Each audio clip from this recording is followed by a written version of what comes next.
sense of design, that everything had to fit a certain aesthetic.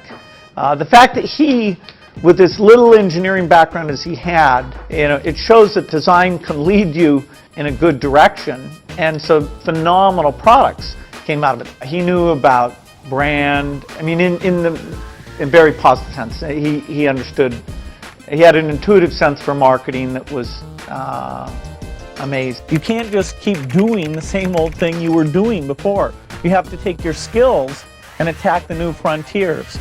For example, graphical interface used to be outside the operating system, and so there were many people doing those systems. Windows came out ahead there, and now it comes with the operating system. Likewise, the browser is something that Netscape looked at turning the browser into an operating system, and we looked at taking our operating system and building the browser in an integrated fashion. And so that was a good example of the kind of competition that spurs this business. I'm Bill Gates, Chairman of Microsoft. In this video, you're going to see the future, Windows. Microsoft first came up with the Windows concept back in 1983. And today, the leading software users have switched into the Windows environment. It's really incredible how quickly our powerful applications like Word and Excel and PowerPoint have been adopted. It's not just Microsoft applications. Even companies like WordPerfect and Lotus have now come out with Windows applications. And every week we see new innovative work. It's really attracting all the innovation in the industry. We predicted this a long time ago, and now it's the future. History, we wake every day knowing that in the business of technology, you have to think about what are you missing?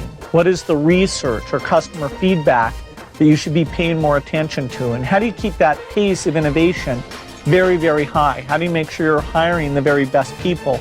And that kind of focus has helped drive us forward through all the milestones the company has had.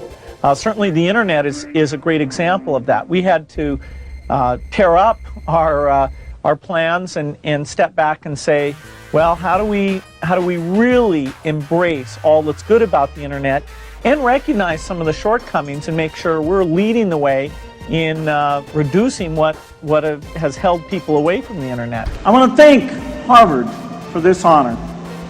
I'll be changing my job next year, and it will be nice to finally have a college degree on my resume.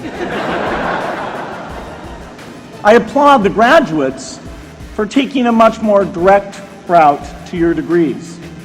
For my part, I'm just happy that the Crimson called me Harvard's most successful dropout. I guess that makes me valedictorian of my own special class. I did the best of everyone who failed. But I also want to be recognized as the guy who got Steve Ballmer to drop out of business school.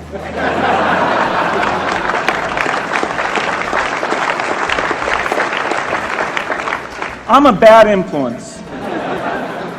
That's why I was invited to speak at your graduation. If I'd spoken at your orientation, fewer of you might be here today.